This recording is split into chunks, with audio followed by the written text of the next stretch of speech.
BJP പ്രതിനിധിയിലേക്ക്. Advocate Jayasuryan, ഇപ്പോൾ ചർച്ച നടക്കുകയാണ്. ചർച്ചയിൽ ഇപ്പോഴും തീരുമാനങ്ങളായിട്ടില്ല. BJP ആഗ്രഹിക്കുന്ന വകുപ്പുകൾ തന്നെ പ്രധാനപ്പെട്ട സഖ്യകക്ഷികളും ആഗ്രഹിക്കുകയാണ്. JDUവും TDPയും ആഗ്രഹിക്കുകയാണ്. എങ്ങനെ എത്ര വേഗം ഇത് ഈ വകുപ്പുകളുടെ നിർണയം തീരുമാനിച്ചുകൊണ്ട് ഞായറാഴ്ച തന്നെ സത്യപ്രതിജ്ഞ നടക്കുമോ?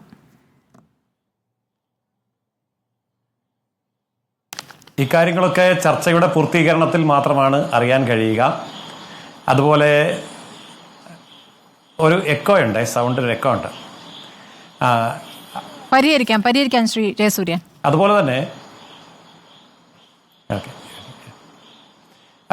തന്നെ ഏതൊക്കെ വകുപ്പുകളാണ് ചോദിച്ചത് എന്നും ഏതൊക്കെ വകുപ്പുകളെ സംബന്ധിച്ചാണ് ചർച്ച നടക്കുന്നതെന്നും എനിക്കറിയത്തില്ല. മാധ്യമങ്ങൾക്ക് അത് അറിയാമെങ്കിൽ അത് വെളിപ്പെടുത്തണം. ഏതൊക്കെ വകുപ്പ്, ഏതൊക്കെ പാർട്ടി ചോദിച്ചു, മന്ത്രിയാക്കണമെന്ന് പറഞ്ഞത് എന്നൊക്കെ. ലോക്സഭാ സ്പീക്കർ പദവി TDPക്ക് വേണം എന്ന് പറയുന്നു. ധനം, IT, ഗതാഗതം, ജലശക്തി മന്ത്രാലയങ്ങൾ TDPക്ക് വേണമെന്ന് പറയുന്നു. അവിടെ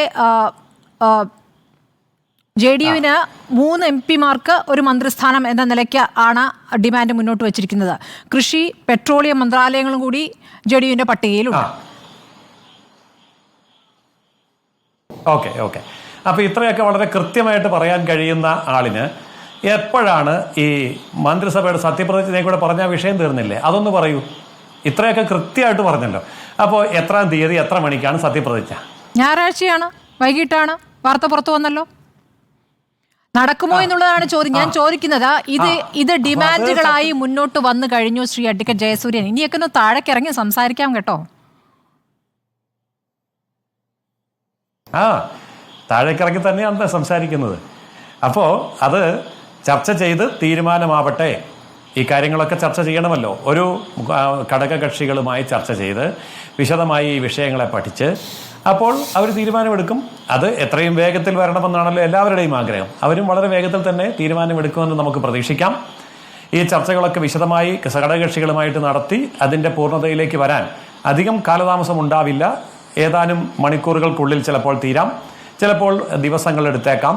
അതൊക്കെ ചർച്ചകളുടെ ആ ഒരു പൂർണ്ണത അനുസരിച്ചിരിക്കും. എന്തായാലും ഒരു സംശയവും വേണ്ട, ദേശീയ ജനാധിപത്യ സഖ്യത്തിൽ ഉള്ള ഘടകകക്ഷികൾക്കെല്ലാം മതിയായ പ്രാതിനിധ്യം കൊടുത്തുകൊണ്ട് വളരെ സന്തോഷകരമായിട്ടുള്ള ഒരു വാർത്ത നമുക്ക് അധികം താമസിയാതെ തന്നെ കേൾക്കാനും പ്രക്ഷേപണം ചെയ്യാനും സാധിക്കും.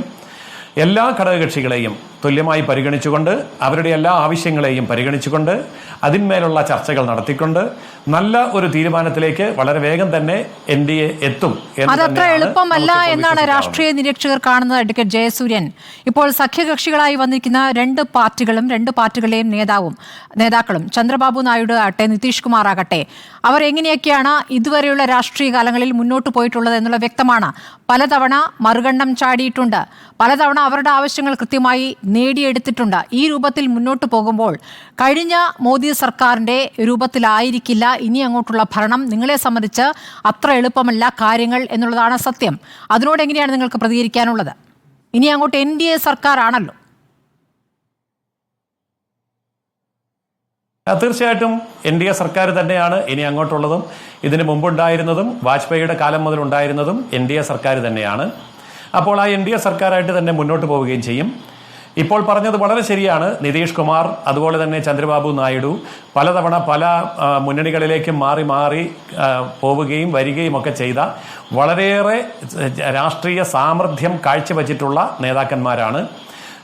ഇവരൊക്കെ NDAയുടെ നേതൃത്വത്തിൽ പണ്ട് ഇരുന്നവരുമാണ്. അതായത് ഒരിക്കൽ ചന്ദ്രബാബു നായിഡു NDAയുടെ കൺവീനർ തന്നെ ആയിരുന്നയാളാണ്.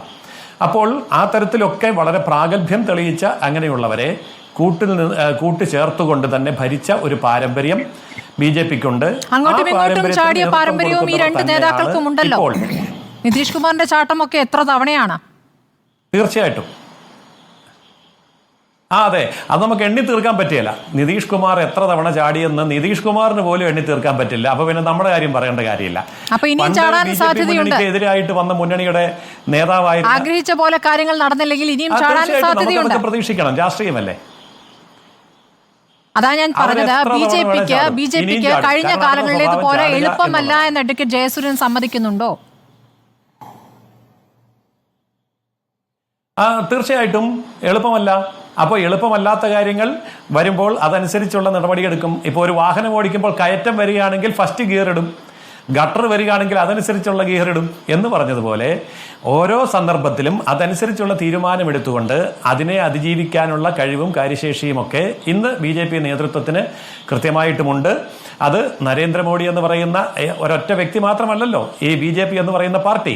അപ്പോൾ ആ പാർട്ടിയെ സംബന്ധിച്ചിടത്തോളം അത് കൈകാര്യം ചെയ്യാനുള്ള കഴിവുള്ളവർ അവിടെ ഉണ്ട്.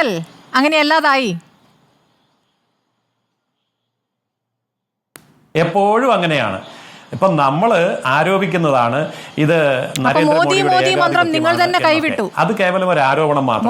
മോദി മന്ത്രം നിങ്ങൾ തന്നെ കൈവിട്ടു അല്ലേ അഡ്വക്കേറ്റ് ജയസൂര്യൻ? അല്ല, മോദി ഒരിക്കലും അല്ല. മോദി മന്ത്രം വിളിക്കുമ്പോൾ അത് ആവശ്യമായ സ്ഥലത്ത് അങ്ങനെ തന്നെ വിളിക്കും, അത് ഇനിയും വിളിക്കും.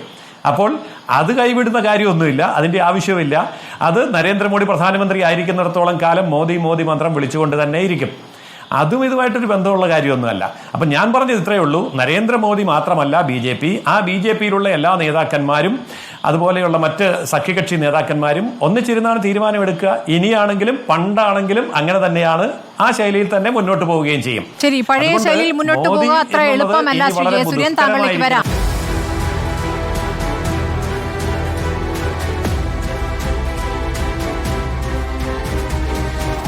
ഡിബേറ്റ് വിത്ത് സ്മൃതി പരുത്തിക്കാട്.